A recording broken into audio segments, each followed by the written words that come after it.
Hello, everybody. How's everybody doing? I wanted to play that another loop to give me time to set up something here, and I didn't. But I pretty much have everything on cue. This is not going to be a very long one. It all depends on you guys.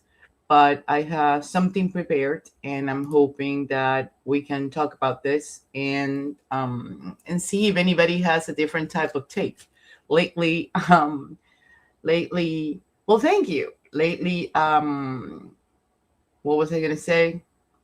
Everybody has a different opinion based on how they see things, and that's like the love of it, right? Like to be able to exchange ideas and assume or at least take into consideration what other people's opinions may be.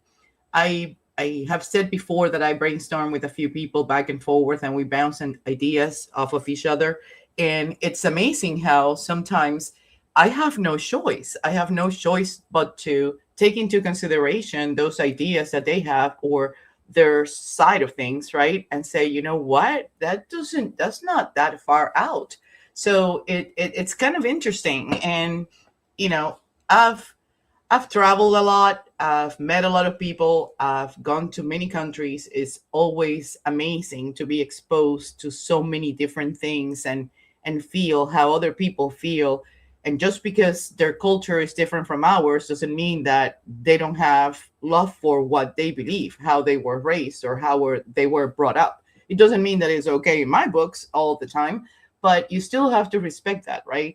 So one of the first things, and I'm going to try to bring it up, is the a video that has been circulating in regards to Chris. Apparently, he was at a bar at some point, and I don't know whether he was halfway drunk or what, but everybody's talking about the video, and a lot of people are saying different things about it. And I was very shocked that what I thought about the video was not what everybody was thinking about the video. So every time that happens, I can't help thinking, it's like, am I losing it here? So I'm going to see if I can bring it up.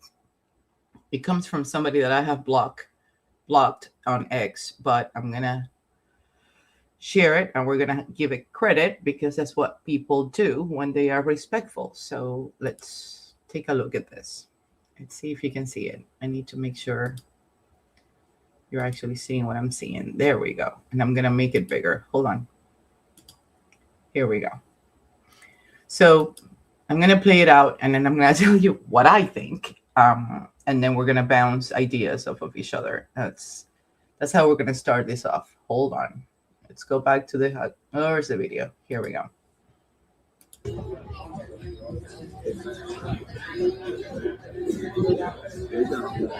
So the guy that we see his back on the blue polo, right? I have no idea who that person is. This is happening in a bar, but it's Chris Albert hugging him. Like, more than hugging him, I see him like holding on to him for dear life. He's been hugging for the past 2 minutes. And you can hear the commentary of the person on the back. They're saying they've been hugging for the past 2 minutes. He's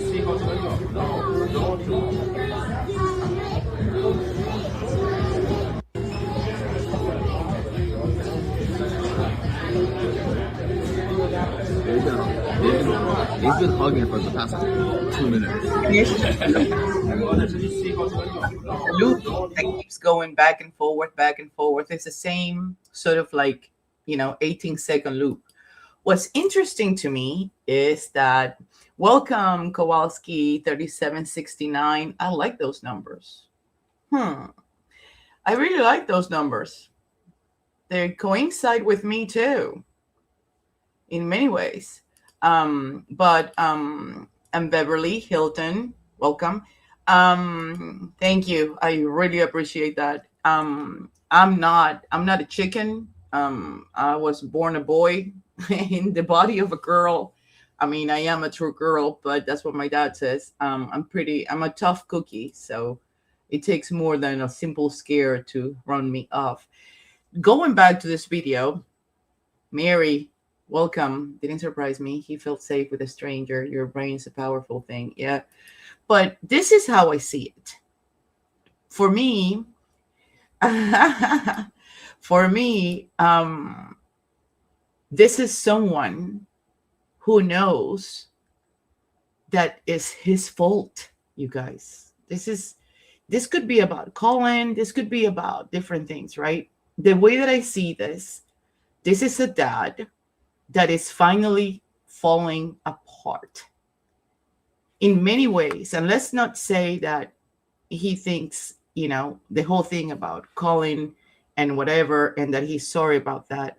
Let's think for a minute that what he feels is, as a parent, he's failing.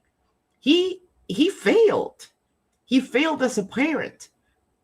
If he had been different, maybe all of this could have been avoided. You see what I'm saying? His own actions. What do kids do? Kids follow their parents' lead, and they behave and they conduct themselves just like their parents. They try to make them proud. They try to follow in their footsteps. That's what kids do. So to see how he just stumbled down and falls apart with this person, which we don't know whether it's an stranger or with somebody he knows. I don't think he's a stranger unless he's like, halfway drunk, maybe. But maybe somebody just said, Happy Father's Day, congratulations on Colin's going to whatever. I don't know. But that is a reflection of guilt, of somebody who feels very bad, of somebody who feels responsible for everything that's happening, not only to him, but for his son, and even maybe for what he could have done, right? This is not a normal cry. This is an outcry.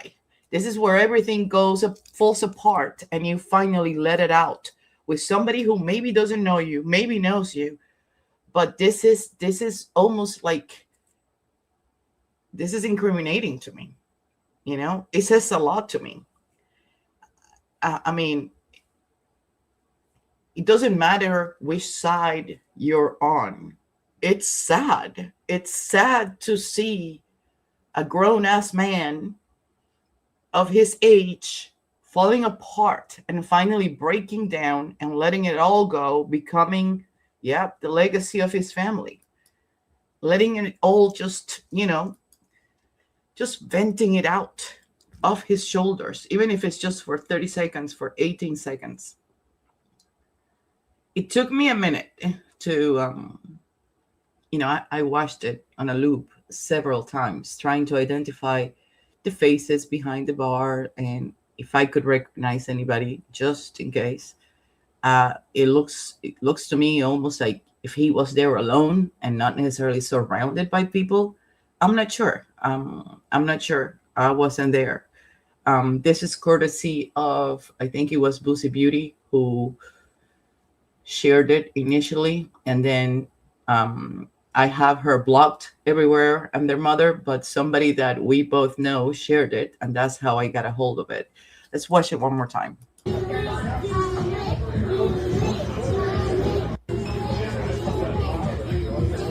Yeah. They've been hugging for the past 2 minutes.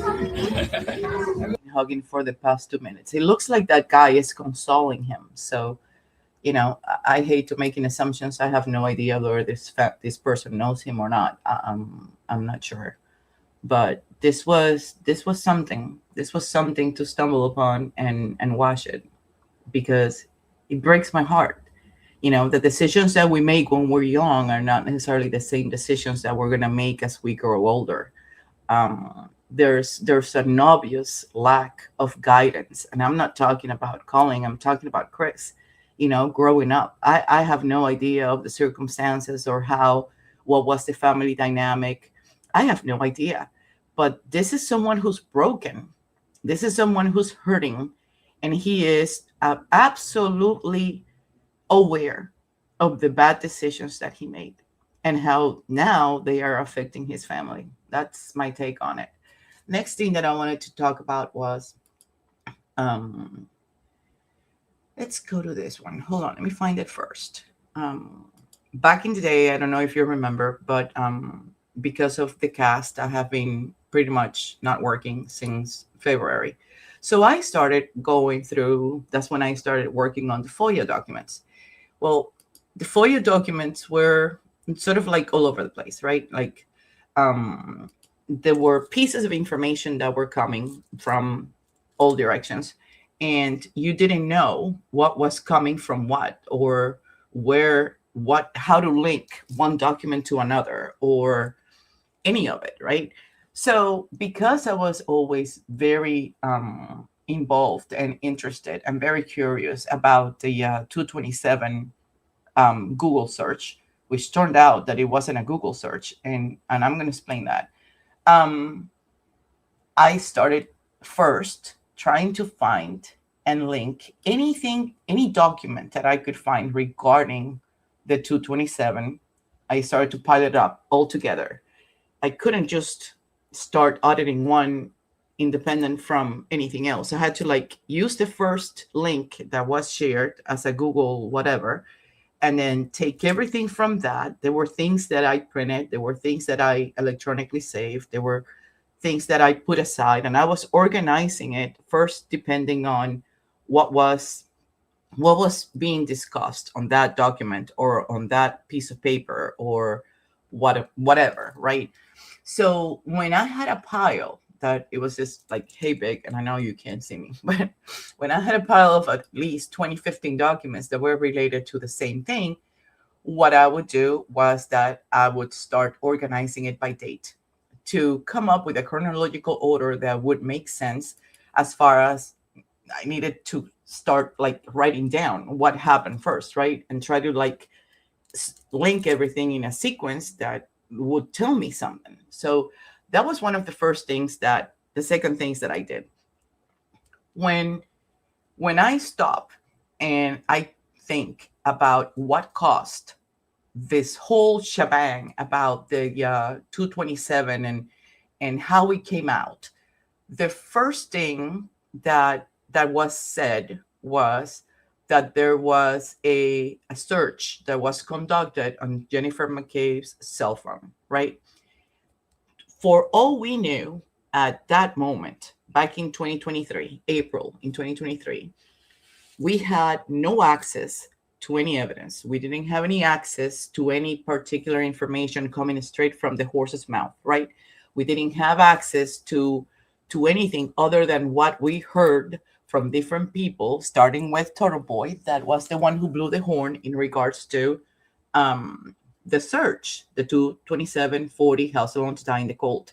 So everybody started calling it a search because for us, for the normal public, right, the people, the audience, that's what it was. How little did we know that it wasn't an actual executed search. It was an attempt to execute a search, which was registered as an activity on a different file from where the searches would normally record, right? So because we started out with the search term, the search word, right, on, hold on. Here we go. Because we started like labeling it search, they took advantage of us. And I firmly believe that everybody knew, the key people who were actually had their hands on all the evidence and anything regarding this, right? Everybody who was supposed to know, not the public, not the audience, not the normal peeps, you and I, YouTubers, no.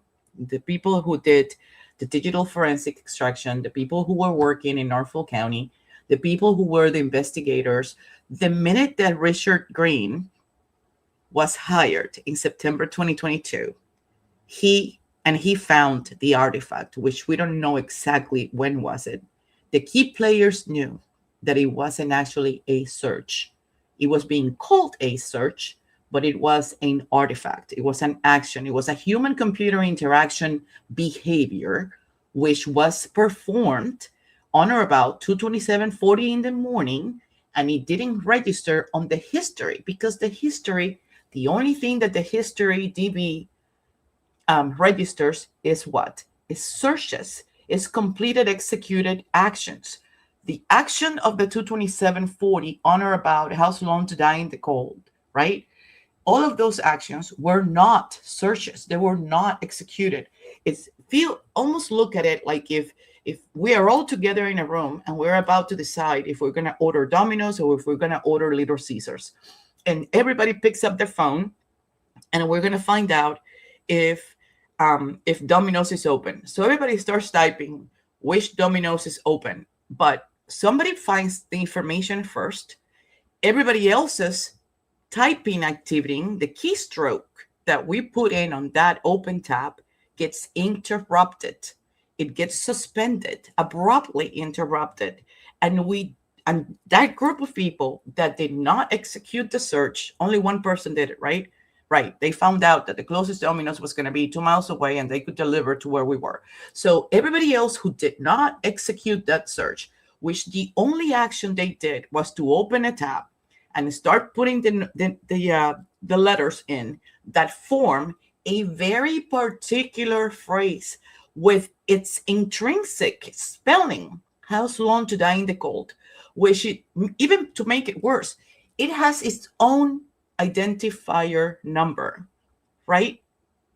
That action was abruptly interrupted. But we don't know that. None of us knew that.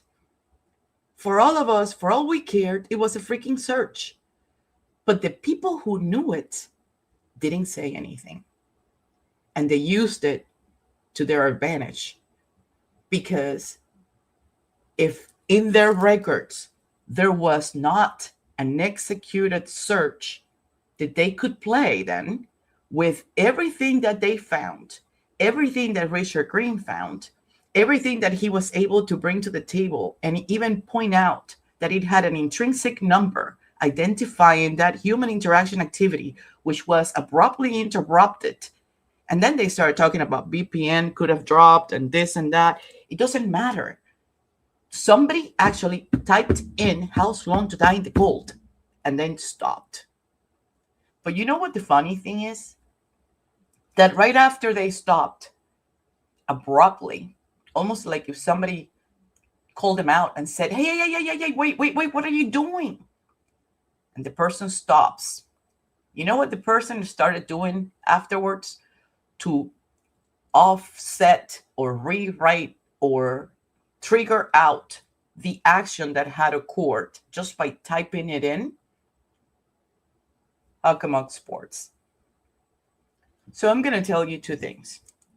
Someone who has a computer software engineering background that understands what the result of that search would have revealed, indicated, and registered, and the breadcrumbs that it would have left behind would have never entered those specific letters to make that a specific phrase into an open tab and leave it by itself on a suspended tab on a browser. So that eliminates Matt McCabe. The second person that is eliminated is Jen McCabe. Why is that? Because Jen McCabe's, her health data, her Apple Watch shows her where upstairs. Oh my God, you guys, I haven't seen the comments, I'm sorry. Knows and registers her as being upstairs, right?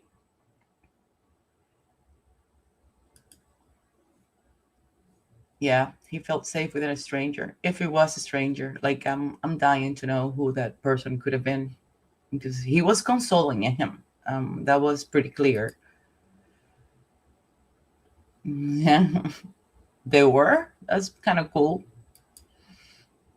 It's family legacy. Explorer SC22.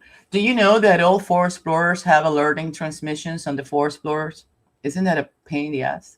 So if you rent a 4 Explorer and you start driving it, it may start jerking on you because the previous person who drove it, the transmission was just learning the conduct and the habit of the how the person drove it.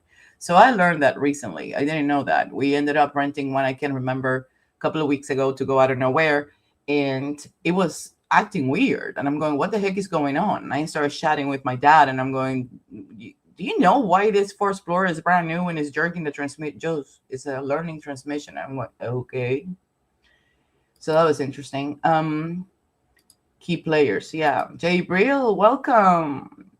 Long time no see. So going back to this artifact, when you apply either the induction or the deduction or the elimination methods, it's one of the quickest ways to come up with an idea, right? And then once you have that idea, then you go off of that idea. You start looking for the pieces that fit together within that specific idea. Before you get to that idea, which is pretty much a hypothesis, right? You need to explore what comes before it. So eliminating people, eliminating potential contributors to anything that could have happened, it's key. If Jen McCabe health data shows that her iWatch, once she got home at 12:12 a.m., she runs upstairs and her phone stays downstairs, then she's not the one using her phone downstairs, right? Of course, we don't have mass extraction, but we know that the phone was downstairs, right? And the phone was being used, right? Yeah, yes.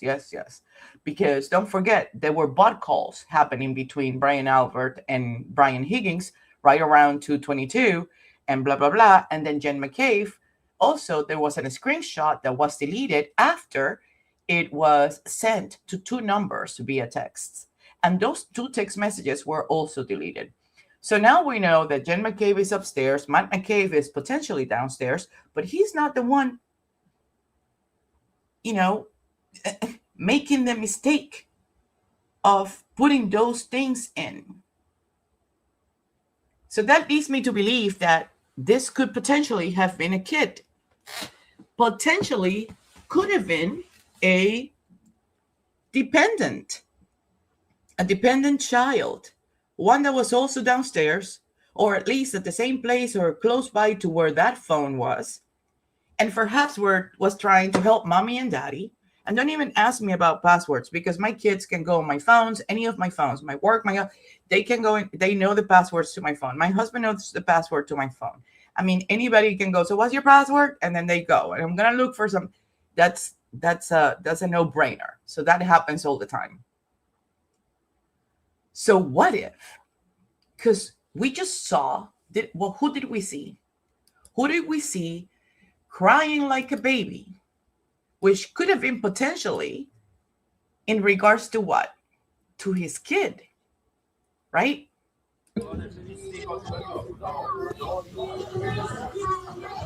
In regards to his kid.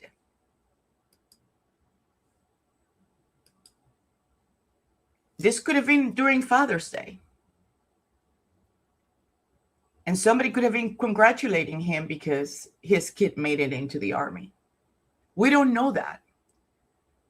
We don't know what the tears are about.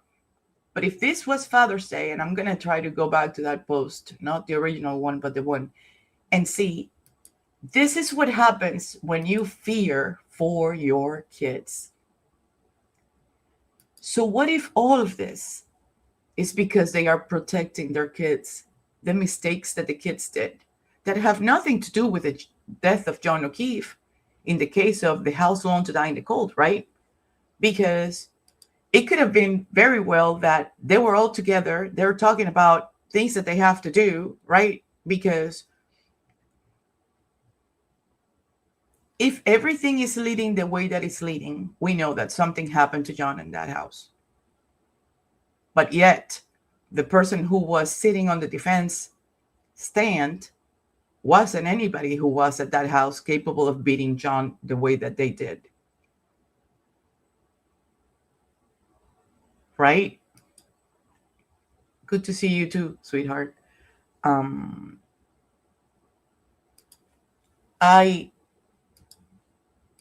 would do anything for my kids. I don't know about you guys, but I would do anything for my kids. I had to call my ex-husband the other day because somebody dragged a picture of him and whatever and put outdated information out there and whatever. And we were talking, and also told my now whatever. And I said, this is happening. And he goes, and the ex said, it's like, well, I know what you're doing. And I'm going, and he asked me if my now husband knows what I'm doing. And I'm going, oh, he's going to find out soon. And yesterday, I think it was, I put a little something together. Where is it at? I put a oh my god, let me see if I can find it. I put a short together, and he goes, are you gonna engage? I'm not gonna engage. You know me. I'm not gonna go all riff-raff back and forth and throwing punches at people. God has a way to do their thing. I mean, it is undeniably true that every time that something happens to me, I don't even have to raise my voice sometimes. I don't have to do absolutely nothing, because it's like, Let's go, girls. yeah, that's what we're going to do. Come on. I'm not backing down. I'm backing down. I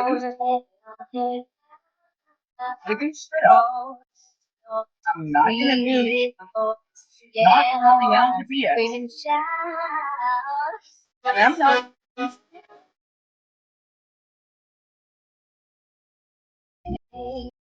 Like that.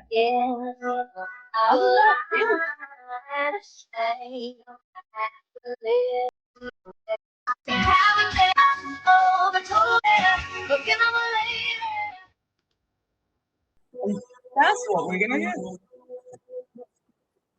So if anybody has any doubt, or if by now nobody knows me, because I know that a lot of the people that have been here and have been following me, and I have on Twitter, I've known them for at least since 2023. There are content creators and people and people that I have met among chats, when I was in the chats hanging out and looking for information and listening attentively, looking for clues and details and anything that anybody else had to say, the law tubers, any content creator, and everybody knows that. Well, there's people that are saying, well, I don't know who this person is. That person knows exactly who I am. Well, I don't know who. Someone called the Fort Jackson base. That person knows exactly who I am, because I have supported all of these people. I have been loyal to those people until they show their true colors. So my point is, if anybody knows me by now, they know no, I'm a different breed. I was raised by a freaking Marine, and then I married one. And let me tell you something. I was more of a Marine than my ex-husband. He had nothing on me. Nothing. I would never talk bad about the guy because I got a kid with him. And I don't do that. But he had nothing on me. I should have enlisted myself. Let's put it that way. Because sometimes, and that's what pisses me off the most, all of these men and all of this, where are your freaking pair? Where are they? I mean, sometimes they're acting like sissies, like girls. Like you have Colonel Geoffrey Noble, which we have to give him some credit, because we didn't know what was going to happen when he took over right after the death of Enrique Delgado Garcia. We had no idea. He came from New Jersey, right?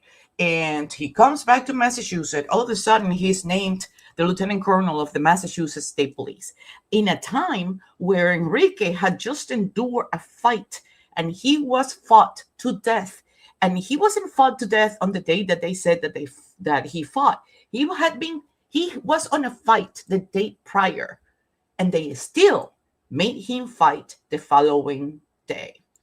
They watched him collapse. They watched him while they were beating him down to death. As a mother, as a human being, to understand and put those words into context and read those news with an open heart, understanding what anybody could have felt, the level of atrocity and cruelty that could have had required from any of the people who were there sharing this event is absolutely outrageous. But that is when Colonel Noble came in. Now, in one of the first press conferences that he did, I don't know if you remember, but the first thing he said was, I am a public servant. Do you remember that? I am a public servant. I am here to serve the public. I will never, that press conference was October 7th, 2024. I will never forget those words, because I'm holding him accountable to those words. I'm holding him to his words. That's what he said. And he wants to prove to us, he needs to prove to us that he is a public servant. The second best thing that he did was that when trial one was over, what happened? What was the word out? So we have a back channel who has been trusted enough to get a tip, and he let everybody know Proctor is fired. There were no receipts. I didn't need receipts. We got a source, right? A trusted source. I didn't need receipts. You know what brings receipts to the table? Time.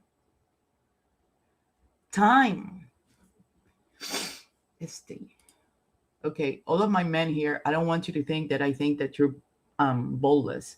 I just said that for them out there. I'm not a girl. I have 2 daughters, and I'm not going to sit here. Yeah, that's exactly the point.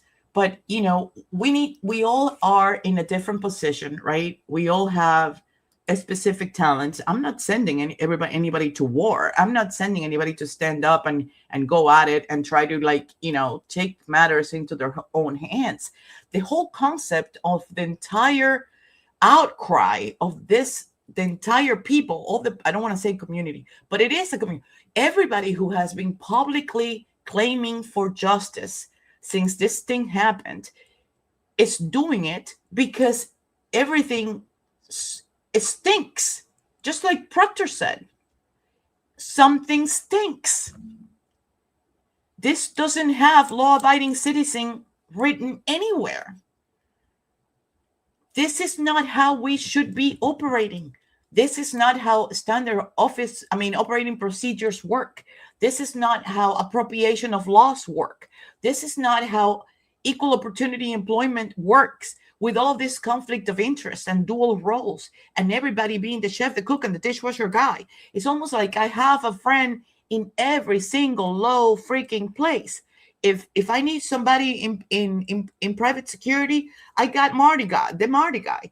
If I want, it's a criminal enterprise, exactly. If I want somebody that has a contact with the U.S. Secret Service because they get grants all the time, then I'm gonna go call Matt McCabe. If I need a security clearance, but there's some sort of shady shit on my background, I'm gonna hire Matt McCabe because he is also an investigator that provides support, investigative support for security freaking clearances. If I need somebody in Norfolk County, guess who I'm going to knock? Whose door am I going to knock? Norfolk County, Morrissey. If I need whatever, it's a gang mentality. It's a criminal enterprise. You have a person placed in every single corner that you need just in case. And here you are collecting IOUs. Do you know what IOUs are? IOUs are priceless. It's almost like time. You cannot put a price on time. If there's anything you cannot buy under the sun on this earth, you can't buy time.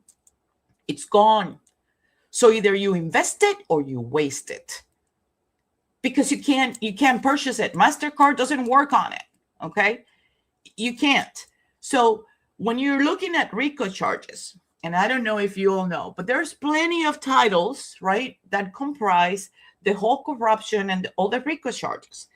Bribery is one of them.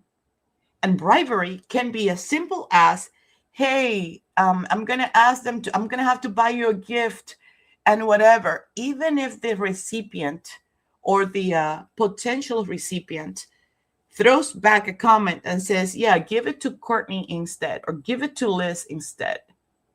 He's not rejecting the gift. The gift becomes the bribe. The bribe becomes the wrongdoing. The wrongdoing becomes breaking the law. And breaking the law We have to have and maintain consequences for people who break the law.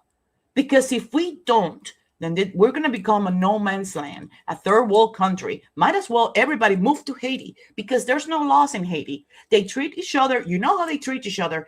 You put a foot in Haiti and you want to turn around after you are greeted at the airport. You want to turn around and run for the hills. Have you been to Colombia? Have you been to Trinidad and Tobago? Have you been to Jamaica? Those are places that are amazing for vacationing, amazing to work. 2, 3 days, 4, 5, that's it, I'm out. In Haiti, you had to have a U.S. Marine by outside the door of your hotel listening to you pee because they couldn't let that door, they couldn't leave you alone at the Montana Hotel when it was the Montana Hotel right before the 2009 earthquake that took everything down. And many of the UN United Nations people that were working and staying at that hotel, they all died because the entire hotel was built on top of the highest mountain overlooking everything, the ocean. You can see Club Med all the way to the west. You could see it from the top of that hotel. It collapsed and it buried everybody else with it. So, you know, we have to find a way, a civil way, okay? And I know that some people feel that we are past civil, and it's true. I mean, when we were watching the atrocities that were happening in this trial, that a video is being confirmed as it is a true depiction of the whatever is a true depiction, and it's not. It's inverted. It's an edited video by the same people, Colleen Crawford and John Fanning, who owned the L Phone, which was an editing company, LLC, and they were the sole owners of this LLC. And they rushed to dissolve the LLC on February 2nd, 2022, the same day that Karen Reed was arrested. Or was it indicted? Yeah, indicted, because she was arrested on the 1st. But you know what else happened on February 2nd, 2022? Time travel, yeah.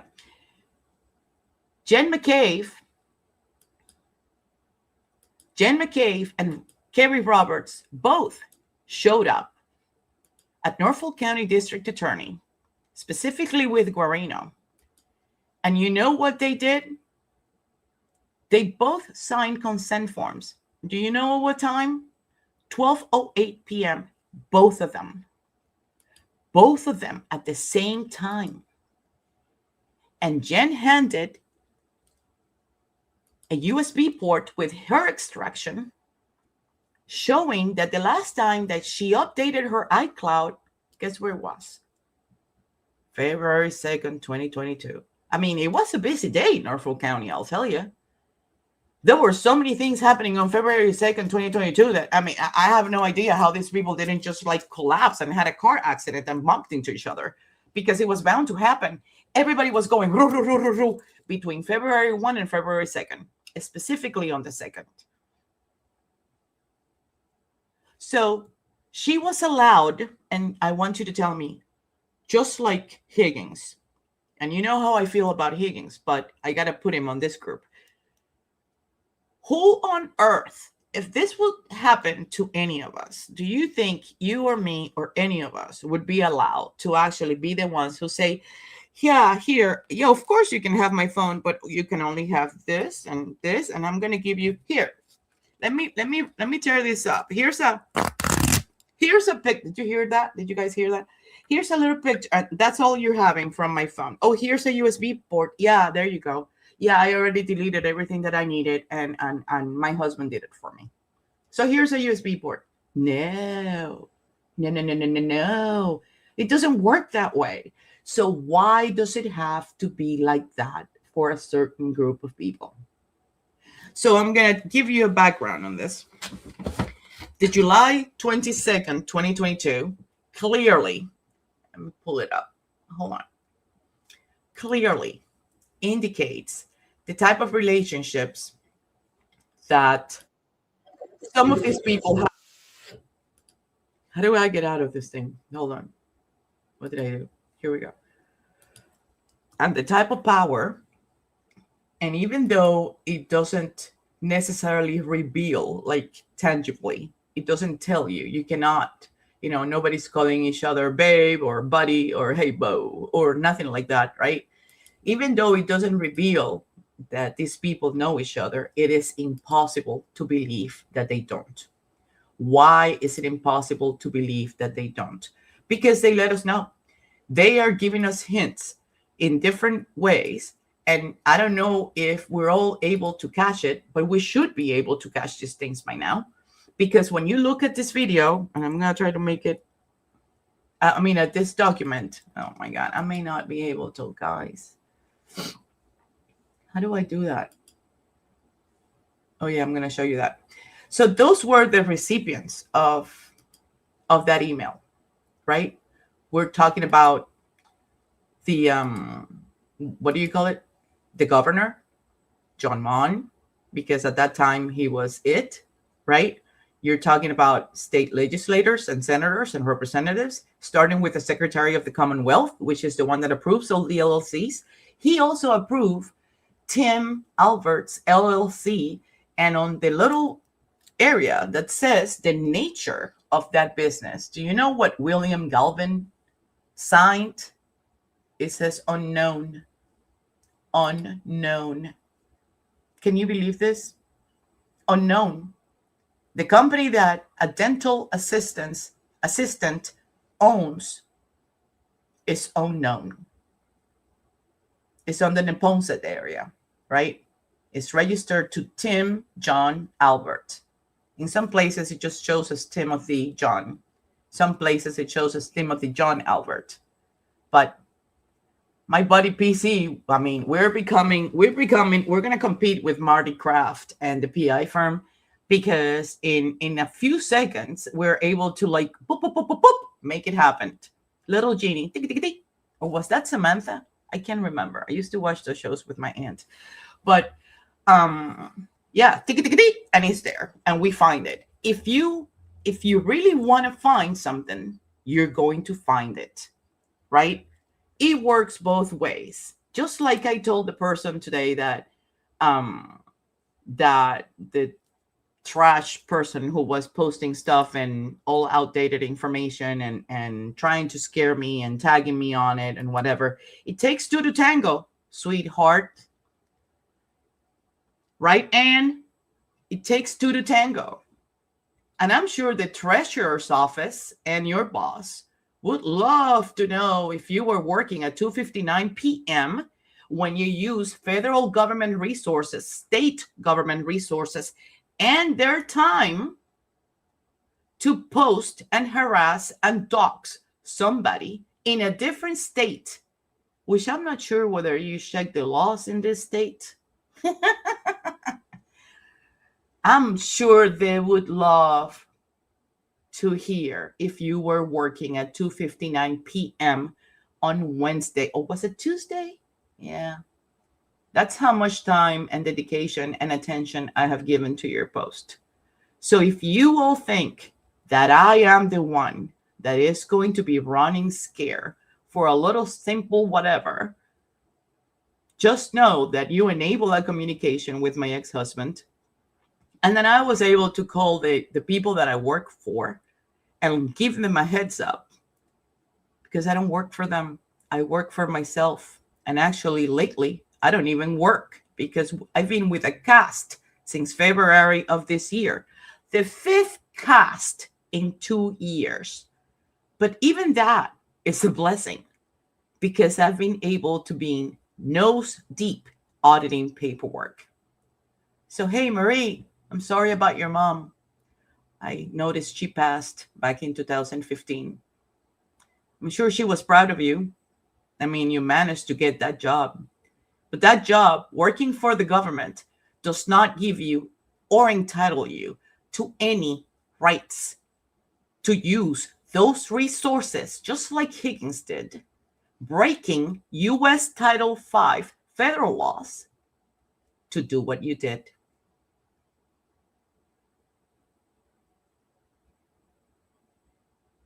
And I'm going to leave it at that. You know why? Because you and I are not the same.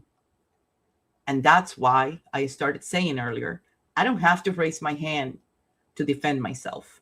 I don't have to slap anybody. Never have had to do that. Never. I don't succumb to threats. I don't succumb to bullying. I just let God do his thing. And typically, in his time, because everything in this earth runs on God's speed, I'll learn something. Something will happen. And every time that somebody tries to do something against me, guess what happened? Guess what happens?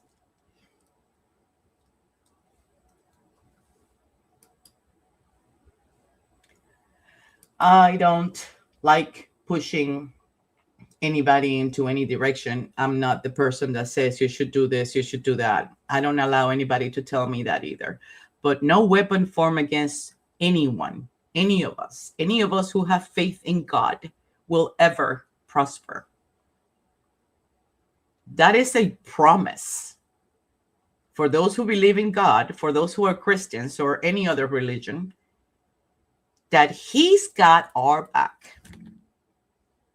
Our backs, our families' back, and the back of the generations that come from us. And there's no other person that I fear the most. There's no other thing that I fear the most on this earth. Just like my dad. Well, he feared my mom and I too, but I don't fear men. Let's just make that clear. Going back to this 22740 and going back to the Massachusetts state legislative, whatever loop of people, all of these people are known by this individual. Are you still seeing it? Wait, I didn't click out. Oh my God. Guys, you're going to have like a bell or something to let me know. Wherever on your family. John was right. He's doing good too. I heard. Killing with your friend travel, and then Canton, and then that's right. Yeah, exactly.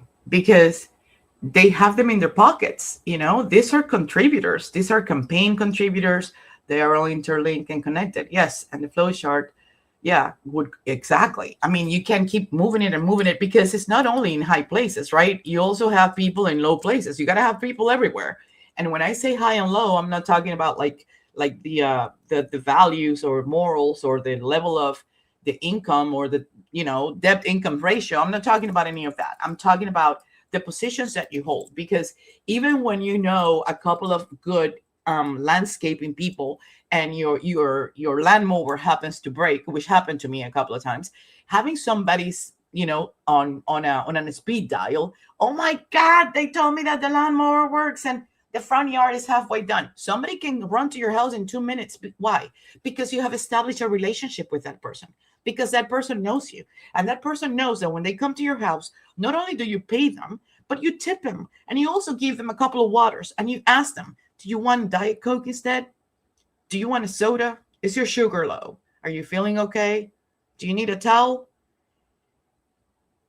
So it doesn't matter who's working where.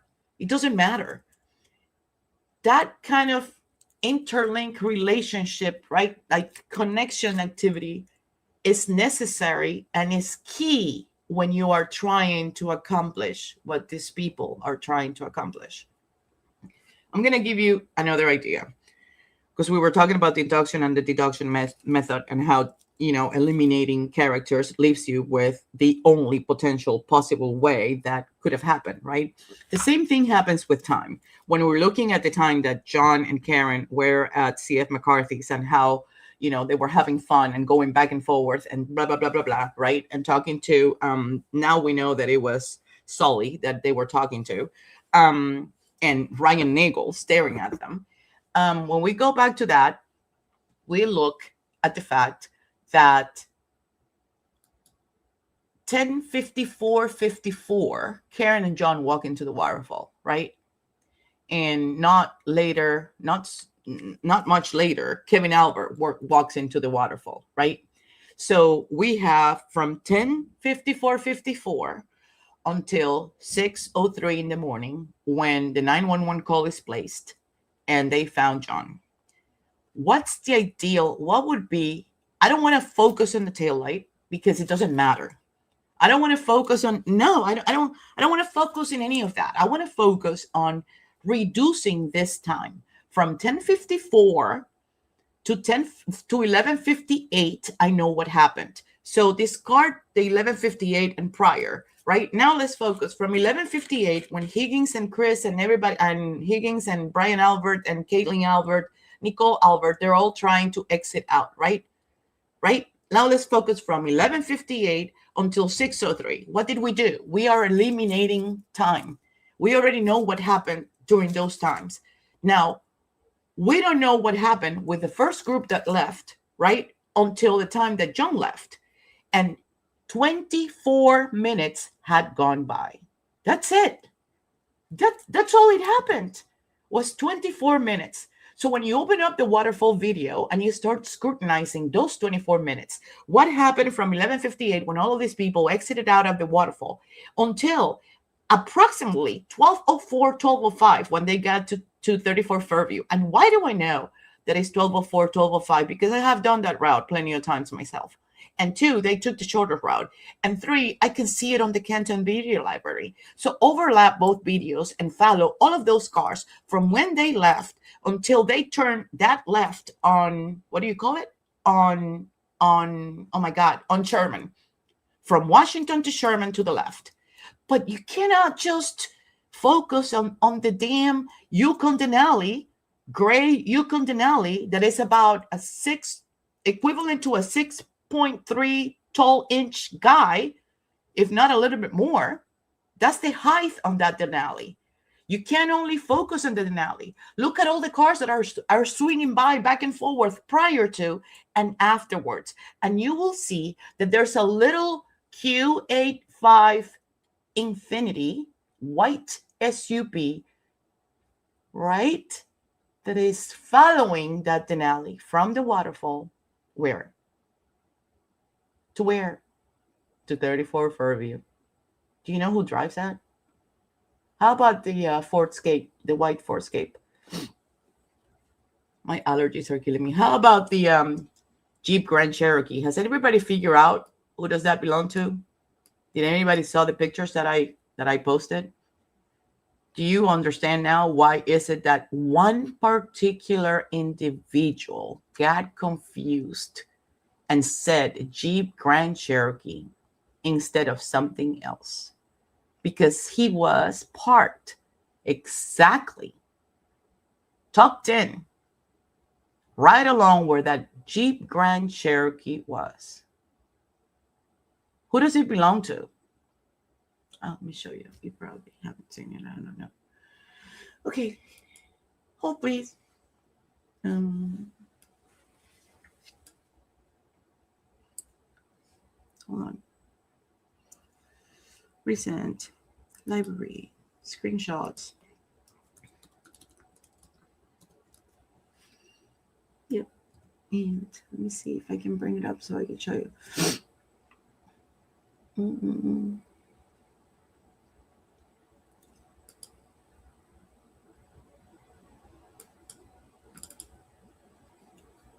Okay, before anything, I'm going to show you this one first.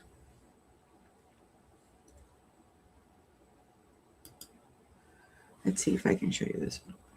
Yep, I probably can. Well, there's more pictures there. Let me see. I don't want to compromise anybody. Over. Here we go. That Jeep Grand Cherokee belongs to, I actually can do this. This is awesome. So I guess, what's his name? What's the name of this thing? They did a couple of upgrades. StreamYard did. And now we can actually upload things that we need and share it with people. So I'm about to show you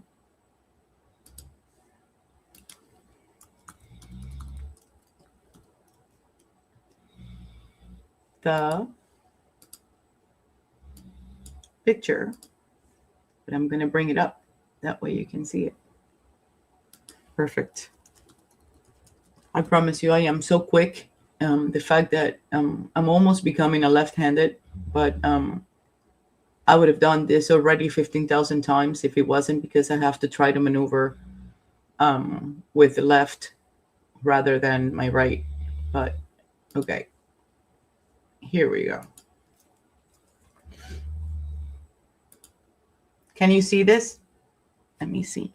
Let's see if you can see. I guess you can. Yeah. So that's 34 Fairview, right? Let me go back to the comments because I need to know what you guys are saying. Oh my.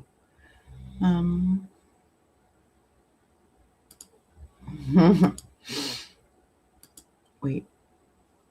And must be exposing some truth, Josie. The aunties are targeting you now. They are? Are they really? Are they? Somebody's probably listening and they're not happy. They're not happy with me. And, you know, I don't care. So let's see. So that's 34 Fairview. And you see, let me see if I can take this out of there so you can see the Grand Cherokee. Okay. Do you see this car over here? Can you tell? I don't know if you can see it. Let's see. Let's see. Give me 1 second. I'm going to check. Yeah, you can. So there's your great Jeep Grand Cherokee, you guys. It was right there. Okay. So going back to what I was saying, there's got to be some sort of connection between that and the statement where somebody in particular who was probably parked right there, right, got confused. And he got confused with his own Jeep Wrangler. Now, if you look at this car over here that is parked right in front of the Prius, right? What car is that? It's a Q85. Like an older Infiniti. White. And when you open the Canton library video, you're going to see it. And when you open the Waterfall parking lot video, you're going to see it. Right? So it doesn't take much to figure it out. If we were to continue to eliminate the time, we know that at 12:05, the first group of people that left, specifically the cars that we see, right? Oh, I got to show you the other car, which there was one particular car that is almost like a sedan, a black sedan, that departed right around 11:59 from the Waterfall. Let me get the Waterfall video. It's easier.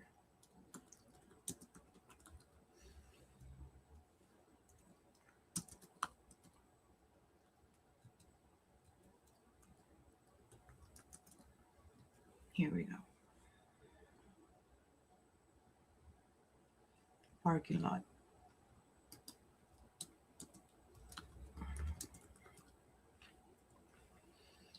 Let's see. Waterfall, Bar and Grill. Oh my God. You know, I think this is on purpose. So I exercise patience because I'm really not used to this. So here we go. If we go to this video and we play it, right around, you see the lights? Now, there's apartments right around here. So people come in and out. But we're going to go to 12. There's a truck. Hold on, let me see if that's a Tacoma or I wanted to see that was a Tacoma or a Ford. So many cars in and out, in and out, in and out. If I go right around the time that they all leave, which is about 11:58, 59 in the morning. Lights, lights, lights. That's at 11:59. Was it earlier? And every single one of these videos have like what do you call it? Like a different time. There we go. It was earlier. On this video is earlier. So wait. Okay, I'm gonna show you something. This is that's Caitlin underneath the canopy. You see her? And Nicole is over here where the flag is. So wait, there's Nicole underneath the canopy. The only time that you're gonna see Brian Albert on exiting the waterfall, it's right here. This is the only time you're gonna see him, because then you don't know where he goes. I'm gonna click and stop it and pause it and see if I can show it and you can see it. He's already gone, so wait.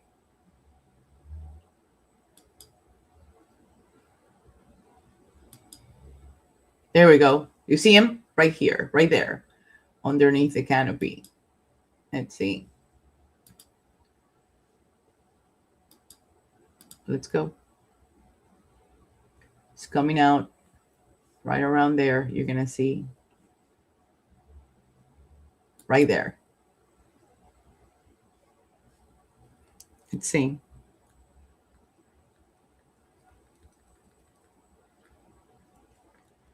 Backwards. You see him right where it says YouTube. That's him. So it takes 4 minutes to drive from the waterfall to 34 Fairview. I mean, these people do not exercise any speed limit restrictions or anything like that, right? Wait, I knew that. I did something wrong. So he's right there on the little corner underneath the canopy, right? Now, I want you to look at which car takes off. And the cars, you see the Q85. There's lights over here. You're going to see which car takes off when they all head to the right and go towards the cars. There he is. And there's Caitlin and Nicole. There's Nicole. There's Nicole. There's Caitlin underneath the canopy talking to the band guy. Can you see it? Let me see. Yeah, you guys can see it. There we go.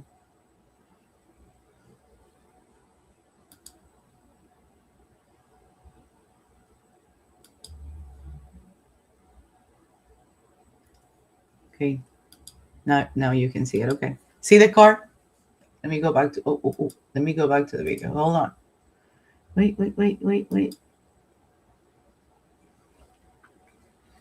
Okay, so I'm gonna show you something.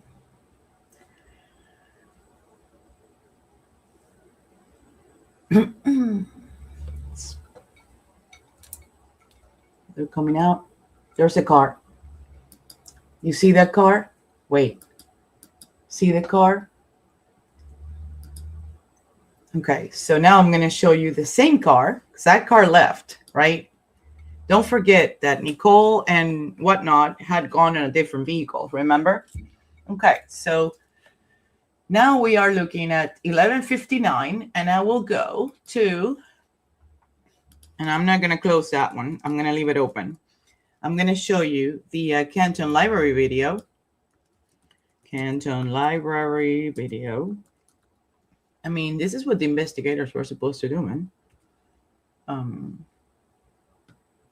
And I'm gonna try to look for a specific one that I typically go to. because it's a little bit more longer. It's longer. Allergies. Canton.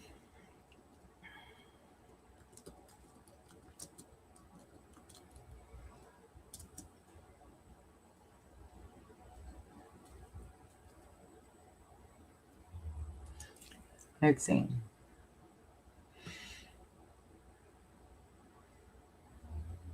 No, that one only has. Did they take it down? Hold on.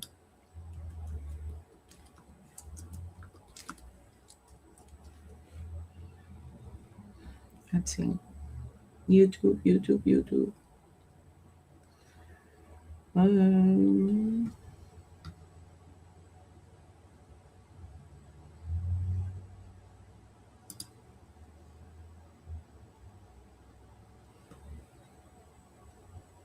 Come on, bring it to me. There we go.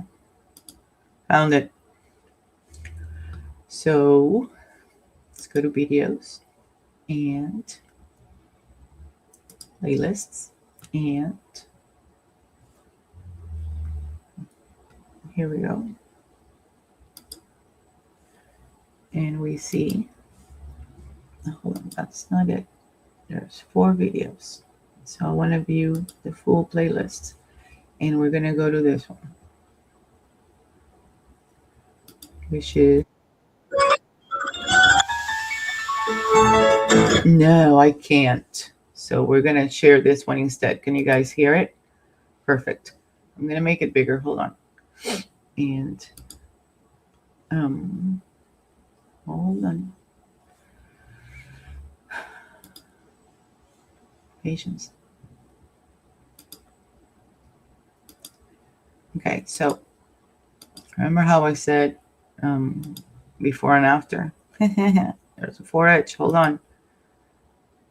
Okay, 4H, or actually that looks like the caddy. Hold on. Where am I? I'm at 12:01. So if they left right at 11:59, it takes no time to get here. So let's look. Okay, cars back and forth, and it's 12:01. Jumps to 12:02. Yeah, that's the caddy. That's the Cadillac. 12:02 turns on Sherman. That means that by 12:04, before 12:05, she's already home.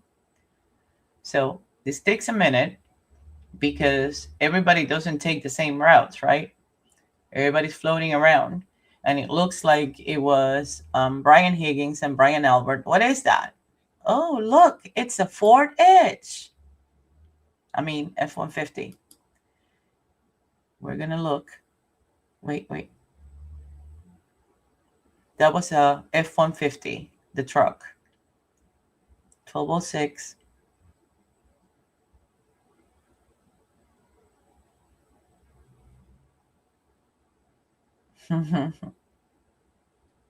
Hold on. Cup car. 12:07. Don't forget that at the Waterfall, John is still there, so is Chris, and so is Matt, right? Okay. They haven't left yet. They're about to. At 12:09, Jen starts walking out, and she's in the middle of the parking lot. So, what is that? And what is that? And you start looking at every single car. Some turn to the right, some turn to the left in Sherman. Hold on. It's coming.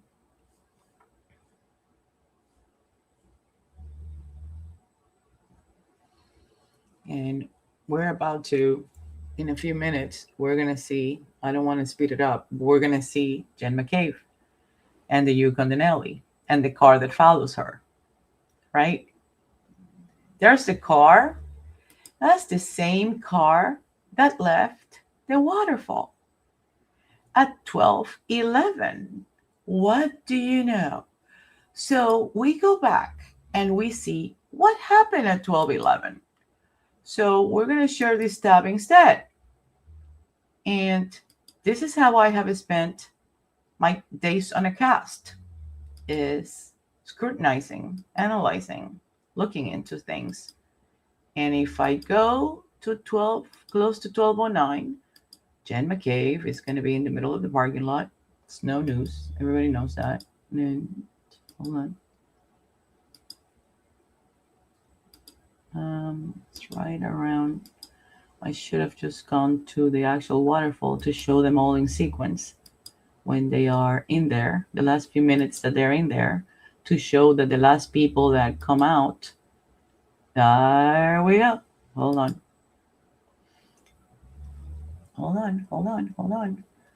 That's 12:08.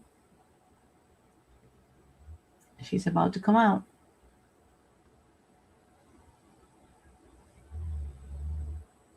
And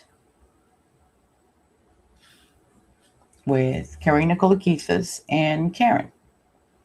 But did you see how that person walked right towards that car and all of a sudden the lights are on? Did you notice?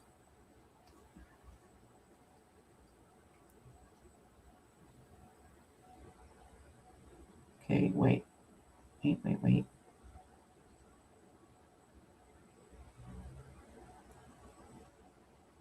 It's coming. I don't even want to move. When something like this happens, I don't want to move because I don't want to miss anything. So let me see if you guys are saying anything. Yes, noticed. Yep. Is it big enough or side point? You are the only one that pointed out that VA and someone else is talking in the far left back of the screen at CBD parking lot. Yep. PhD. Yep. Look. That looks like a Tacoma. I thought it was a Ford F-150, but it looks like a Tacoma.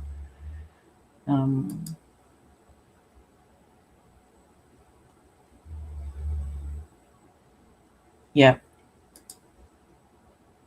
That BH drives out in the parking lot. It was BH giving the person he's something. Yep. And so yep.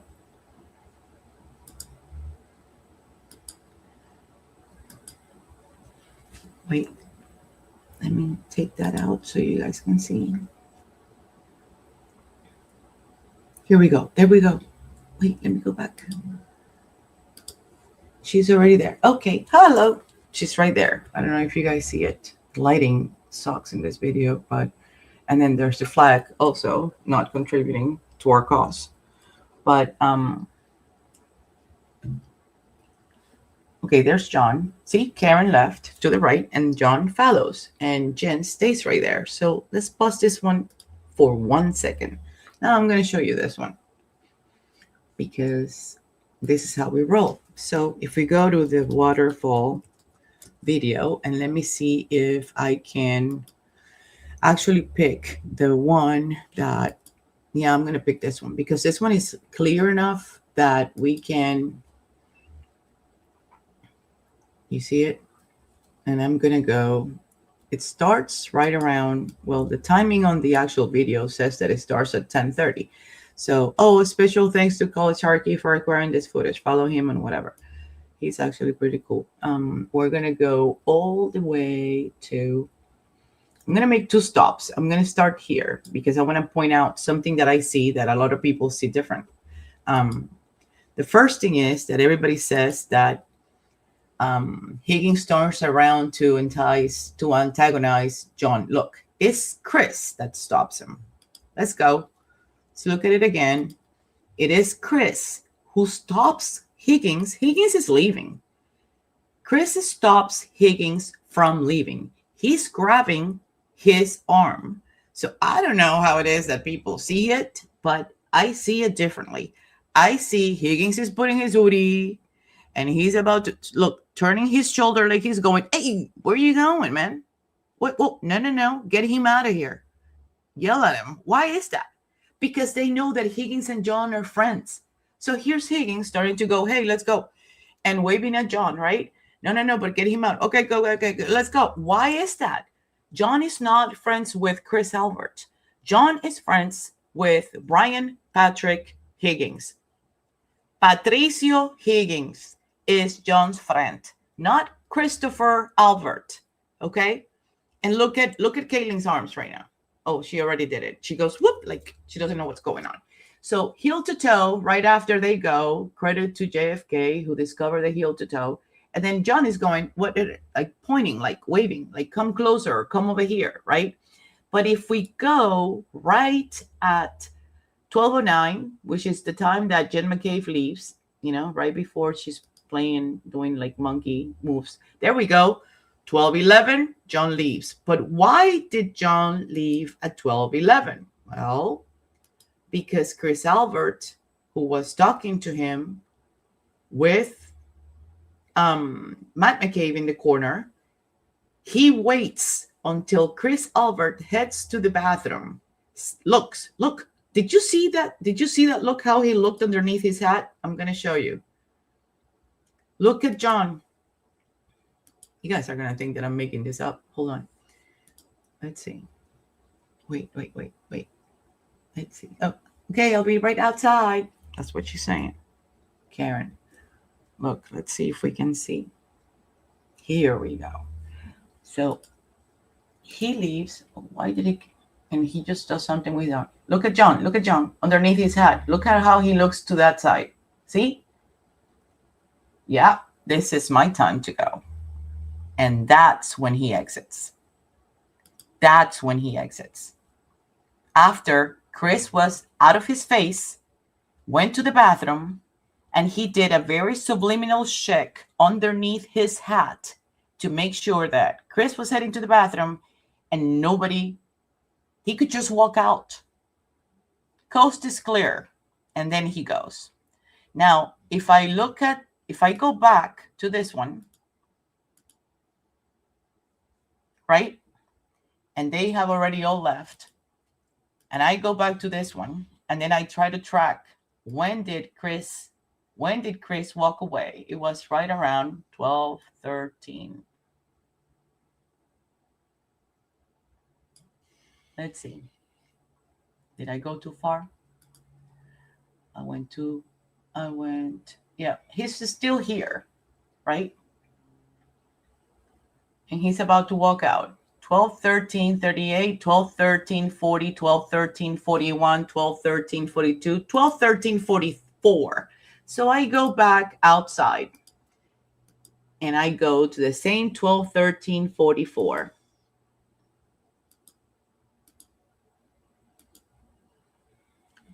Prior to, Jen had already been walking towards her Yukon, and she talked to somebody first. There were other people in the parking lot. Talks to somebody first, and then she heads to the left, and she's already in the Yukon with the lights on.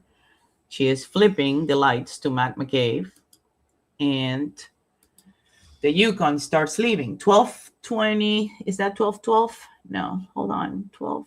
Right here, 12:13:44. Well, let's let it run because this hand is just pain in the ass. Okay, so Jen starts to take off, right?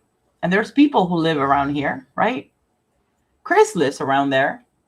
So they were parked on a parking lot over there and they start rolling. But we're going to see that at 12:13:40 something, Chris is going to be underneath the canopy. Now check.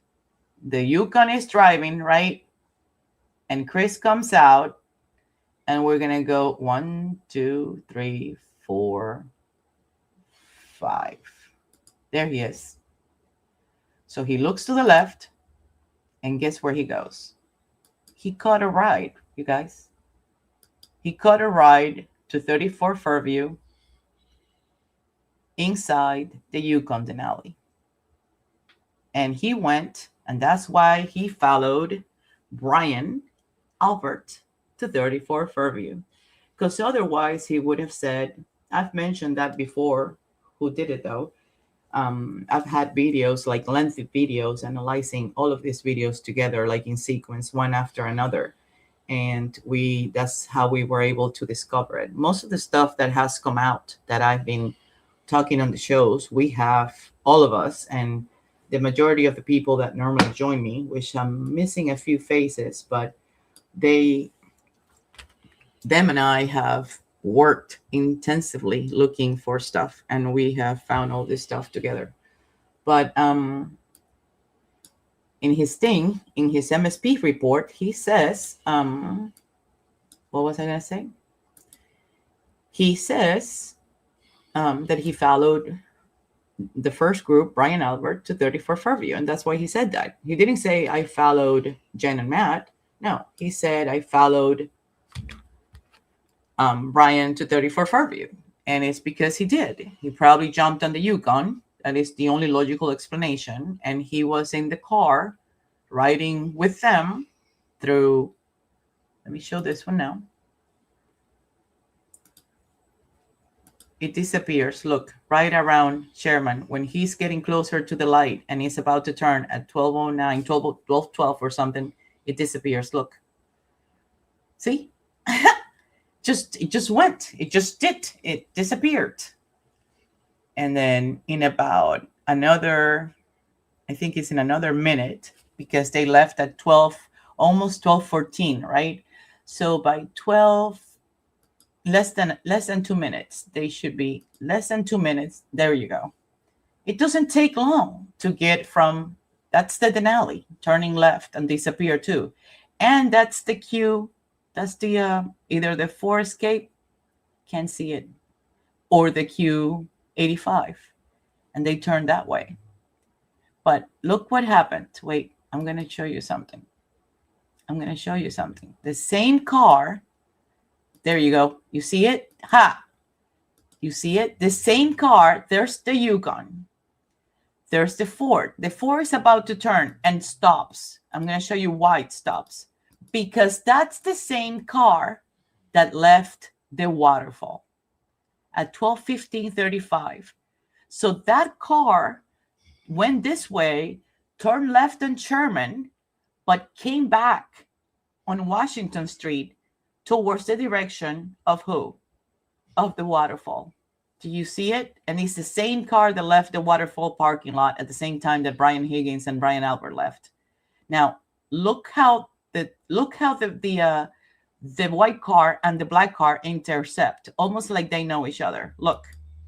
And I know I'm reaching, but look closely.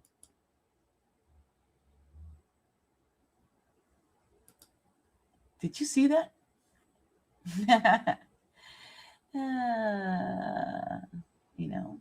Birds of a feather.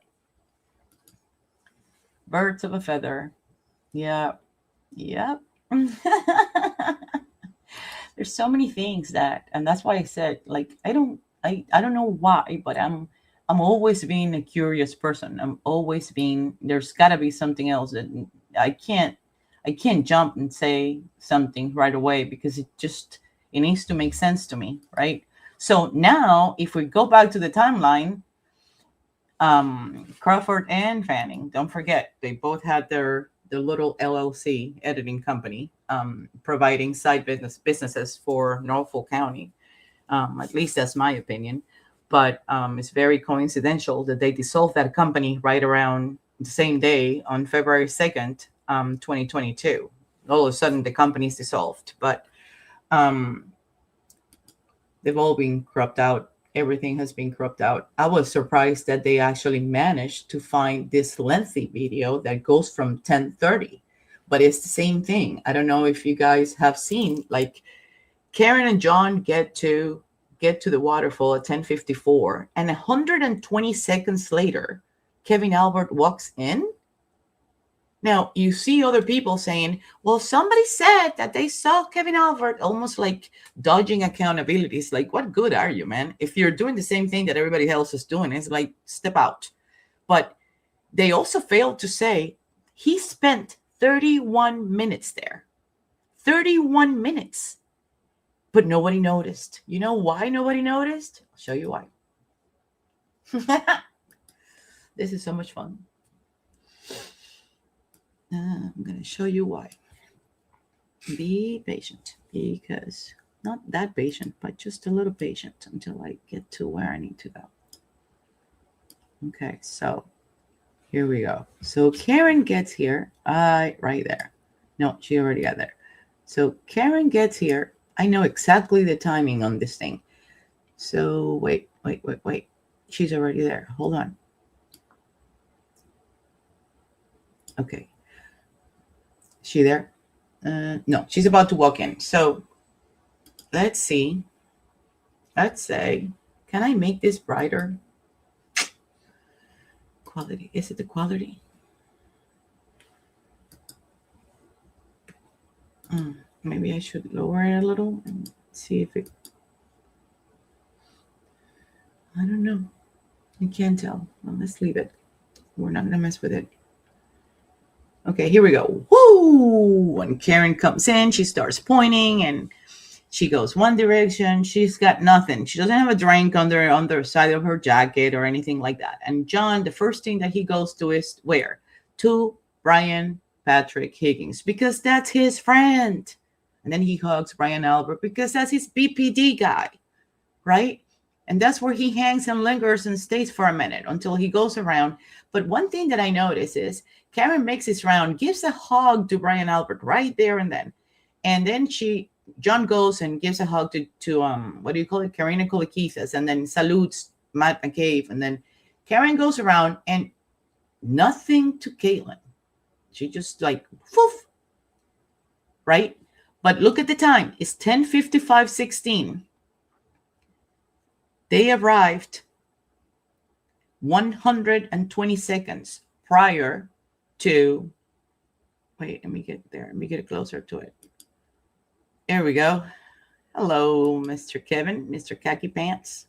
There he is. But look what happens first. Look at Higgins. Sips the drink.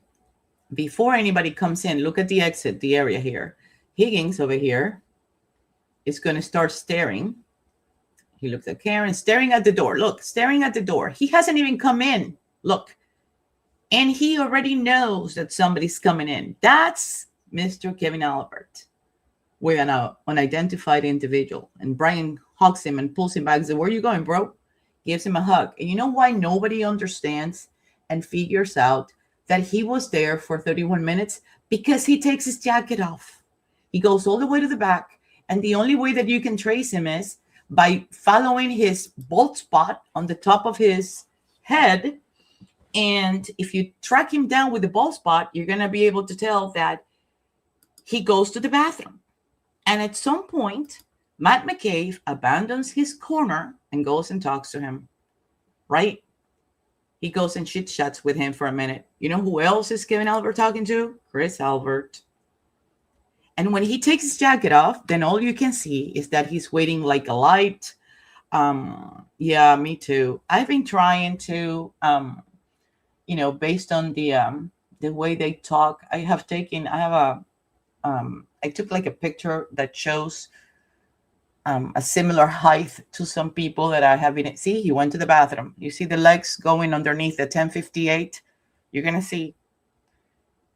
And I have an idea, but I'm not absolutely certain. And, the only reason why I recognized that it was, I don't know if you guys have seen that video, but that video was hilarious. I almost fell from my chair because I had a feeling, I had an inkling that there is no way that after all this mess and all this thing about, is your brother Kevin Albert going to be there? Is your brother Kevin Albert going to be there? And then all of a sudden, there's no Kevin Albert at the waterfall? How is that possible? So I kept looking for him. And on my elimination process, it's like, okay, but eliminating people sometimes adds people. So, as you go, there's more information and documents and records that come to light and they reveal other stuff. So you cannot discard the possibility based on logic that somebody had to be there, right? So he's got a lighter thing. John didn't notice right away that it was him. The only person who noticed, right there it is. You see the legs? And then he makes his way. Look. Then people start recognizing him. You see Jen heading that way? Did you see Matt acknowledging him too? You're going to see the minute that John realizes that that's Kevin Albert, he's going to go around and he's going to find this. Look, that's Kevin Albert approaching the table. You see him with a drink in his hand, his beer belly, and a long sleeve, sort of like light color with the same khaki pants. That's him on the end of the table talking to Brian Albert. And then Chris joins him. I wish I could make it. I could make, let me see something. Hold on. I don't know if that's better. Hold on. There we go. See, that's him. That's him. That's him. And there's John still over there. You see him talking to Caitlin and Julie Albert. When Julie Albert realizes what's going to happen, guess what Julie Albert does? She jets out. And believe me, she doesn't look like she have a headache because she grabs that phone and she hauls ass out of the Waterfall Bar and Grill. So then you start wondering, who's calling me? What happened? Why did Julie just, don't forget, spouses and girlfriends, they know their boyfriends and husbands like the top of their hands, right? They know every move. They know how, when they look at them with a certain eye, when they can tell something is up. They can tell you have a headache. They can tell you're hungry. They can tell. BA hug and on the stand, BA said he didn't. Yeah, Brian Albert said that he didn't know her, but he did know her because he had also met her prior to this event. And in that occasion, there was also a picture taken, and Ryan made a comment to Karen telling her, "You, we like," meaning you, Karen, we like. That was something that came about, and it was disclosed during the Gretchen Boss interview. And Gretchen Boss herself made an effort to actually, you see all the flashes on the phones going on, almost like if there's selfies going on over there. Gretchen Boss made an effort and wrote it on her handwritten notes. You, we like. So I want to welcome and say hello to everybody that is listening, that is hiding behind the curtains and is not saying that they're here. I don't blame you, but everybody that is here, that is a friend and not a foe, I welcome you, and I'm happy that you're watching this with me. It was supposed to be a short one, and look where we are, an hour and 33 minutes. We start talking about something, and then it's almost impossible not to go on a tangent and go and start talking about something else. But back to the timeline, my goal has been always to reduce this to the last minute possible, because there were several people that they were out with. There were several people that they were going to meet. There were certain people that were guiding and controlling the ETA, the arrival of Karen and John to 34 Fairview. There were several people, a handful of people, who were involved in that conversation. There were several people who knew exactly where John was at 12:19 when he opened up his phone and he opened up his Waze app, and the phone call is still ongoing on the Bluetooth of the Denali, right? And John completes this search, and that is all in the data. They are more than welcome. Somebody was saying, can you share it? You know what? You do your legwork. You go to the FOIA. You review all the documents that I review. You investigate and analyze the data, and you come up with your own conclusions. Don't go by me. Everything that you're going to hear here is my personal opinion, but you're more than welcome to do and put in the same amount of time, uncompensated, by the way, since you're also clingy about money, which there's nothing wrong with capitalism. But since you're so clingy on that, uncompensated time, uncompensated effort, uncompensated dedication, and everything that I've done has been with one hand in the cast, my predominant hand.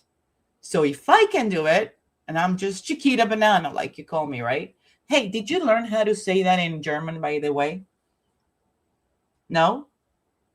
No? Guten Tag. Ich komme aus Bremen. Maybe you should learn how to say Chiquita Banana in the 6 fucking languages that I speak, and then come back to me. So that's Kevin Albert. right there. And see where John is? Safe heaven. I'm sorry, that's not Kevin Albert. That's the band guy. There's John. Safe heaven next to who? Next to Brian Albert. Remember yesterday that I said that I have 99% conviction after all this time, almost 4 years and I don't know how many months and weeks. I don't think Brian Albert had anything to do with that fight. Everything that I have discovered, and I don't know who this shorty is, but it looks like a bartender. And why is he touching her? He's, oh. I don't think so. I don't think so. I just don't think so. It doesn't make any sense. I think he came to after he heard maybe the brawl, or he ran after Chloe when he heard Chloe, or that was at 11:04. 11:04. Hi, Julia. Mama Llama. I couldn't tell when Mama Llama left me a message, but she had a dog with her. I couldn't tell which one. I was confused, but yeah, not my type of dogs, but cute dog. So there's John O'Keefe, Brian Higgins, Brian Albert. But everything that I have gotten so far does not indicate, and maybe that's why Higgins called in saying we are two decorated dudes, right? Maybe that's why he called. Maybe it's because he knew that they ran after the dog, they ran after the commotion, they heard the commotion, and by the time that they got there, everything was said and done. I don't know if you guys have witnessed a fight or seen a fight or been in a fight or having to fight for anybody, but it doesn't take any time. Yeah, it doesn't take any time. And I don't think they had anything to do with it. All that Higgins wanted when he called in that show was he wanted to restore his reputation. Would you take it back? Would you like say something that it wasn't what you're saying right now? Because he said, hey, I appreciate what you guys do, right? But when you find out, right, would you fix your statement? Would you change it? Would you take it back? We are two decorated dudes, right? This is Kevin from South Boston. Yeah. The more and more that I go into it, in this elimination and adding process of mine, neither Higgins touched him and Brian Higgins didn't touch him. Of course, that is a personal opinion. I'm not going to fight anybody over it. Everybody's welcome to think what they think. But I think if there were people who were there but did not lay a finger on John, it were those two. You know that Higgins took bullets, right? You mean not my Brian Albert, my Brian Higgins voice. The imitation of Brian Higgins calling into the JFK show. I like what you guys do, right? Hey, it's Kevin from South Boston. So let's not ruin it.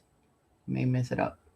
But so right around this Waterfall situation, if we go back to, I'm going to show you something. It's going to run, I'm going to run it until about 12:27, I think, which is the time that they leave. And you're going to see the pointing. Everybody's pointing fingers at each other. I'm going, what the heck is going on? Oh my God, come on, hand. You can do it. A little bit more. A little bit more. And I should have shown you Julie first. There we go.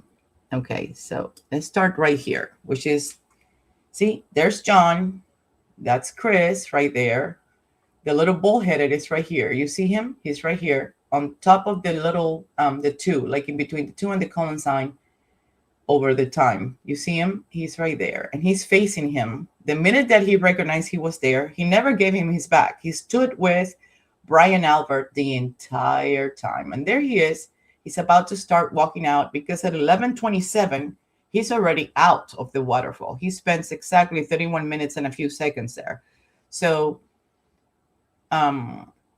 look, and that's Chris, John, and Brian Albert. So now he starts walking. He's walking. Look at the bullhead. Just follow the bullheaded spot. There we go. On the khaki pants. There we go. Now, is that a gun? I've been trying to figure out if that's a, let me see.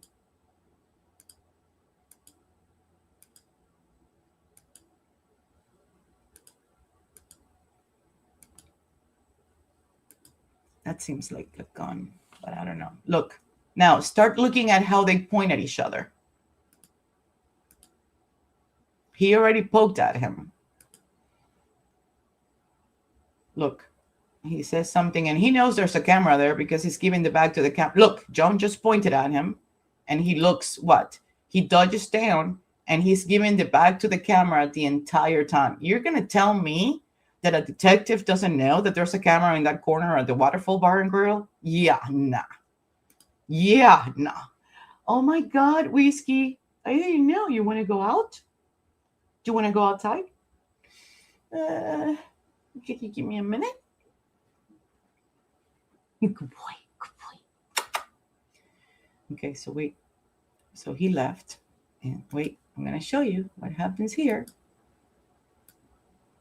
I'm going to show you what happens here.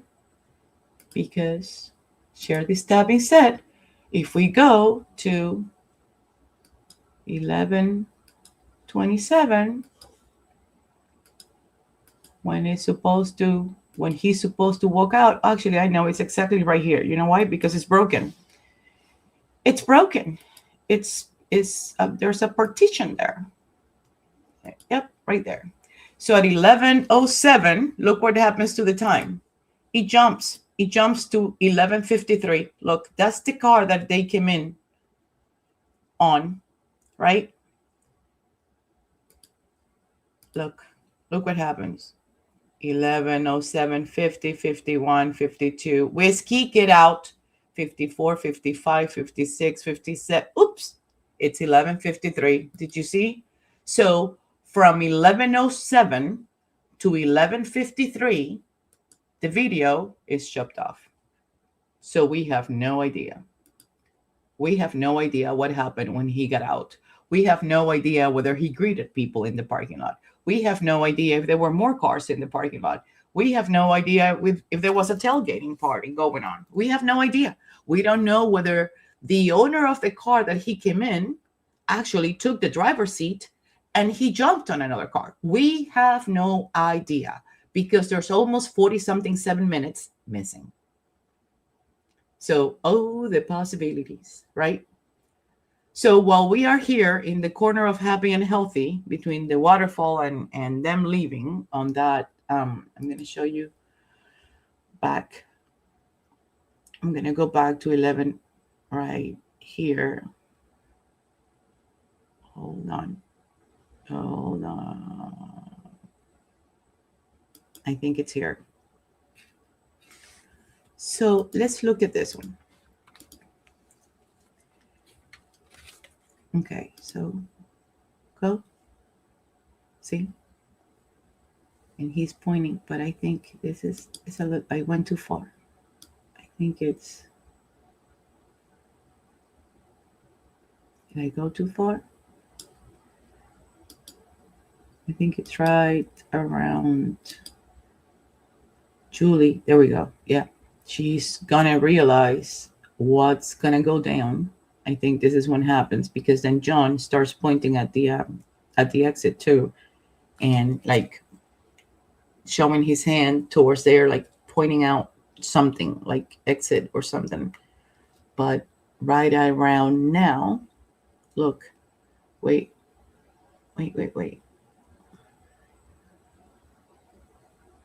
It's almost coming. I'm gonna let it roll. I don't want to mess it up. Brian Higgins. That's Nicole. That's Brian Albert. I'm coming. That's a bad guy. That's John and that's Chris. And there, look at Julie. Look at Julie. Rushing out. I'm out. So I love putting things into context because You're telling me that you're gonna jet out of the jet out of the waterfall in that condition, like quickly out. And really? Really? And you had a headache? No, you didn't have a headache. You didn't have a headache. That doesn't look like a headache to me.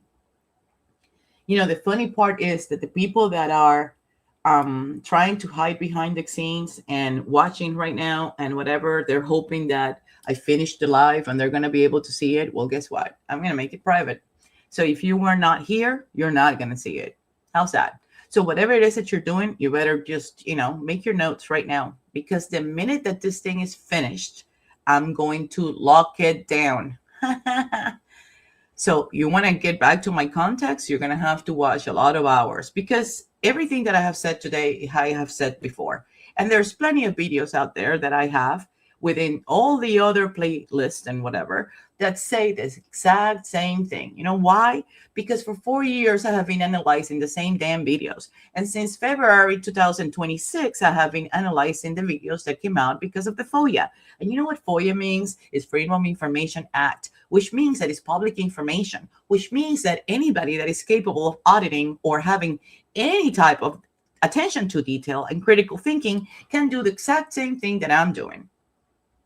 But it's a lot easier when somebody else does it, and then you just, jump in, and then you turn around and you write a long-ass Twitter post and claim intellectual property of it, right? Isn't it? Yeah, nah. So, going back to the Matt McCabe, what was it I put? Existing direct line of communication between Matt McCabe and the highest levels of the Massachusetts executive branch, law enforcement, Norfolk County. This is an outcry, man. It's asking, do not take Michael Proctor off this case. Do not fire Michael Proctor. But put it into context. This email was sent on the 22nd. It was a hung jury by July 2nd. David Traub, which is the spokesperson for Norfolk County, right? He jetted out and he said, I'm out. I resigned. And he took all this sick leave that he was about to forfeit and any other time that he could, and he prolonged the effective date for his resignation until September. But he quit on the same day of the hung jury. What do you know? So he knew, McCabe knew, that there was going to be a second trial. They're not only advocating to the fact that do not suspend Michael Proctor, do not whatever. They're advocating because they know that without Michael Proctor, the whole thing falls apart. What is it that the cookie guy on the text message said? It stinks. Something stinks. It's going to be hard to pin it on the girl. It's going to be hard to prove the accident. That's going to be another whole other monster. What was it that he said? I can't quote his words exactly, so I'm going to stop. But that whole exchange when he was talking to his buddies, one in Tennessee and the other one in North Carolina and God knows where, that was pretty telling. Something stinks. So you're telling me that she what? She waffled him. Really? You mean they waffled him, Michael? Yeah. But anyhow. Oh, wow. Let's see what's going on Twitter. There's depositions going on today. I don't know if you guys know. I'm going to let my puppies go. I was checking and letting you check to see if there is anything that I see. Anything. I don't see anything. I checked everything before I came with you guys and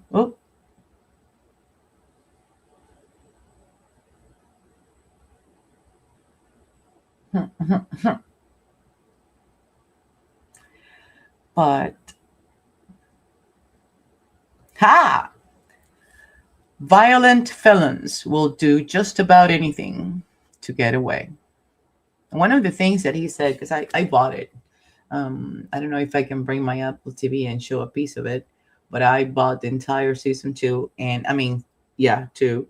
Um, and on season 2, redundantly, if I remember correctly, he makes a pretty interesting quote, and he says that for everything to work out, everybody has to be on the same page. For everything to work out, everybody has to be on the right page. You know, Brian Elber is a former Marine. Hoorah! And I don't know if you know that, but when you learn something as you're going through the Marine Corps, you don't forget absolutely nothing. The way that they teach their entire, not only the core values, but the whole 9 yards and their MOUs and the modus operandis and everything, it is imprinted in your blood, in your DNA. And you behave, act, think, walk, talk like you're a Marine. That's why they keep saying, once a Marine, always a Marine. Because it's impossible for you to detach from what you learned. And then he turns around in the ABC interview and he says, it would take 40 to 50 people to get this done.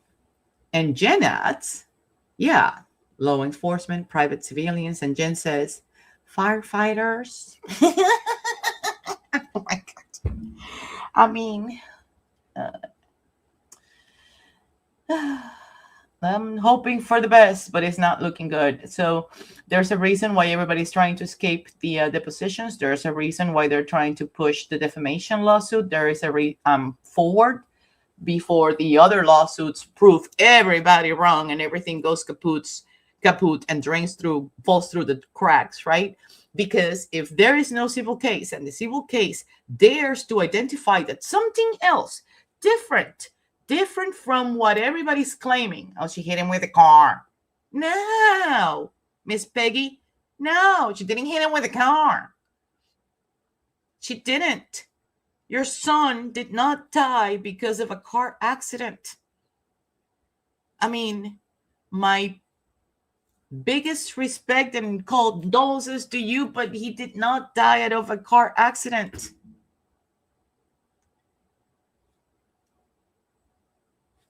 So, what is it crazy how they got away? Yep. And then someone said Julie picked up calling at his friend's house. Someone said Julie picked up calling at his friend's house and took him to 34. Really? Really? That would be embarrassing. That would be beneath Colin to be picked up by his mommy. He was 17 years old, pushing 18. He turned 18 not even like a week and a half or 2 weeks after the whole damn yards. Everything that happened. So, wasn't it? If I remember correctly, the time may match. She left at 11:18. The time may match. She left. No, Colin. No, I'm pretty certain Colin was driving. Okay, let me show you this. What do you think it is? What do you think this is? Let me show you. Where's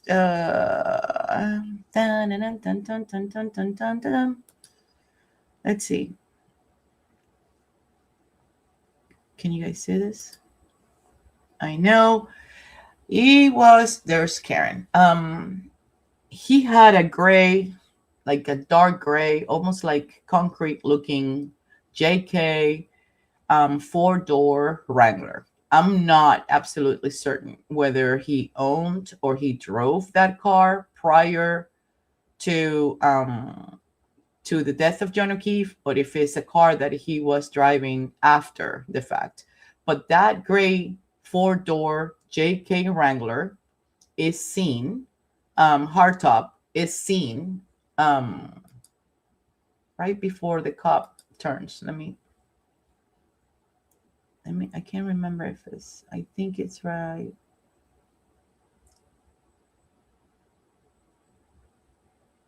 We just saw Karen that turn. Okay, here. No, that's the black car. And don't get the ideas. That's not the. There we go. See the cop car? That's That's what Colin Albert's Jeep looked like.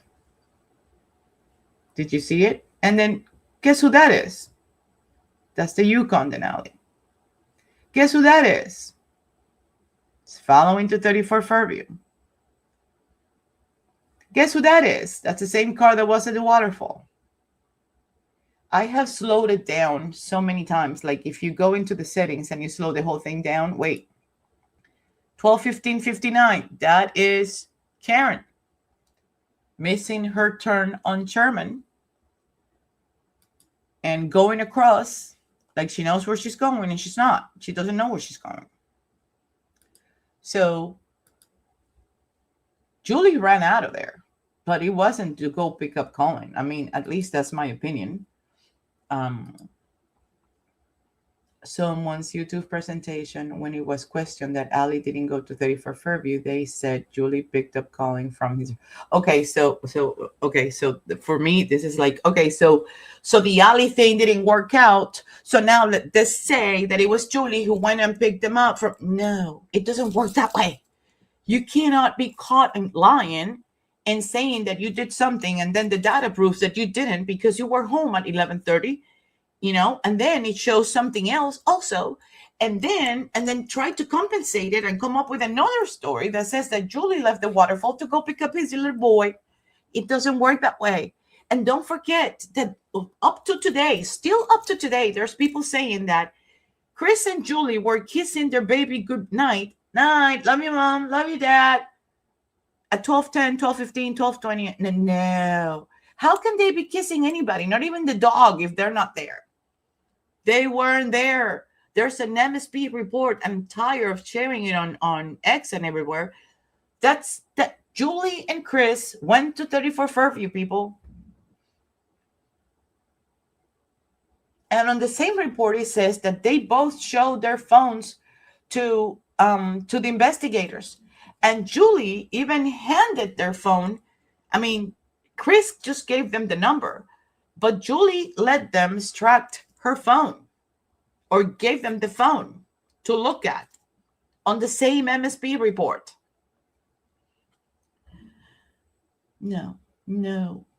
Julie Albert, Chris Albert, Jen McCabe, Matt McCabe, Brian Albert, Kaylin Albert, Nicole Albert, Brian Albert Jr., there's another report now that is indicating that Brian Albert Jr. may have also been hanging out at the Waterfall. What would you know? What would you know? Remember that they say, well, he's got anxiety. He doesn't like it. He doesn't like crowds. He doesn't like whatever. Well, now there's a report that has surfaced that says that it's making reference that he could have been at the Waterfall.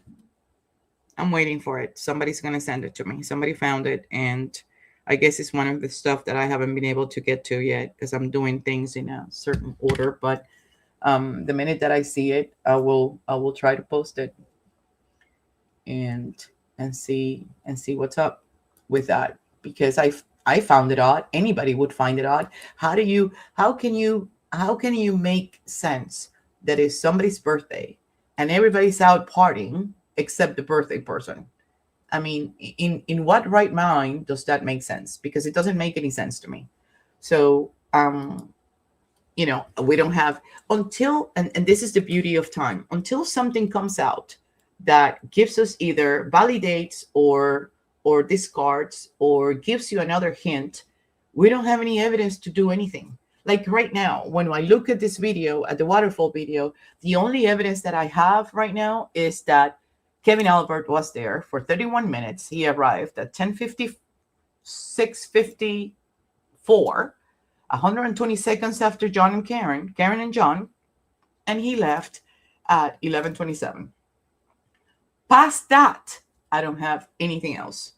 Ideas, absolutely. I have plenty of ideas. I have ideas to share and shove and share, but I don't have anything that validates anything further than 11:27. So a lot of people are talking about speculating and having theories and conspiracy theories. I don't work that way. So logic and sequence and evidence and documents have to tell me that something had to logically happen first for something else to happen. Just like the 22740, which is not a search. It's a human-computer interaction, keystroking, exact words and an exact phrase that comes with a timestamp of a time in a suspended tab, which was abruptly interrupted and left breadcrumbs and imprint on the browser state DB-WAL file. Not on the history DB, but on the browser state DB-WAL file. Because the nature of that action makes it an activity, something that happened, an action, an entry that never got sent, enter, or return, or execute, right? If it did, it would show on the history DB. If it did, it would not show on the -WAL file. And that is the difference. And when I started in the beginning and I was telling you that they clinged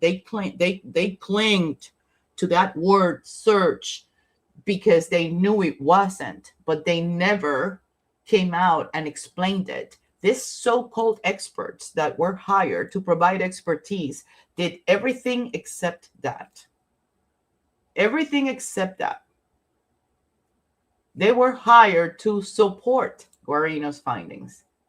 And what do you think that is? Well, a year earlier, Guarino was dancing the mambo, right?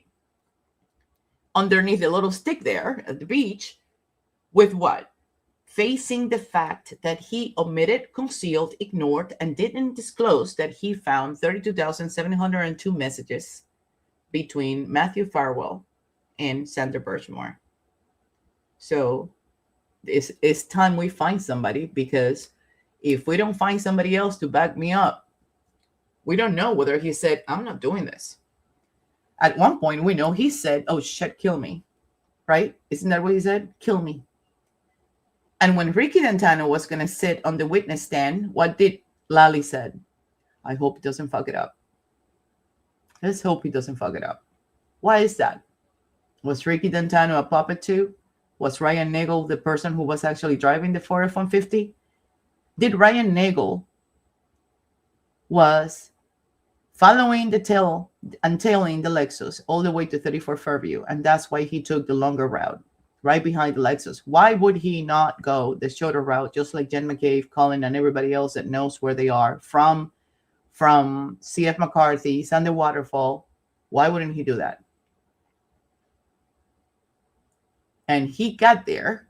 If he met John and Karen right at the intersection of Cedar Crest and Fairview, he was right behind them, not even 20, 10, 15 seconds right after Karen first pulled in on the foot of the driveway, and John got out. And guess what? John knew exactly which door to take.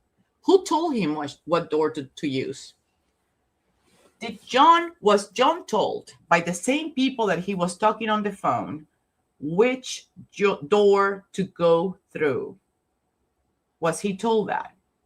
Because John doesn't strike me like the type of person that he would go to a house where he's never been before, of Brian Albert, that everybody knows who he is in Canton, and he would go through any other door other than the front door. So why would he go straight, brisk walk, and take the door to the right that led to the garage? Why would he do that unless he's told to? Have you thought about that? But Whiskey's looking at me with like droopy eyes. It's like, take me out, take me out. So I'm going to keep this short. I'm happy and thankful for everybody that came up. I'm making my steps first before I do this, because I'm not going to end the show until I set it up on my phone that the video is going to become private the minute that I hit end, and until I say so. That way, all of those lurkers and gossipers and whatever, and they can. Rosemary Escapicio, hey, Grant is on. I see him. I like Grant. Him and I have similar ideas as far as, you know, what's happening behind the scenes. And, but yeah, I will continue to post on X. I will continue to put my reports. I will continue to share whatever I find. And I will continue to share my findings, share my ideas, my thought process. And if people like it, they like it. And if they don't like it, then c'est la vie. Just move on, and go look somewhere else or explore somewhere else or focus on your own shows. I mean, there's many of fish in the sea. Why are you I don't know if you remember, forensic people, but I went into your shot when you first started your thing. And Julie goes, "Oh, I like Josie. I like that pretty name. I like Josie." And then the other one almost shut off my head. So it's like, okay, you know what? You guys are not open to discuss anything. Because when people are open for discussion or exchanging ideas, you at least want to hear what the other person has to say. But no, you are there for a specific reason. And that's the only reason why you are there advocating, talking, and doing what it is at the 4F150. No, that's not the same. And doing what you do. Well, you know what? I don't work for anybody. I'm not employed with by anybody. I have my own company. And guess what? I'm not affiliated with anybody. I don't work or collaborate with anybody.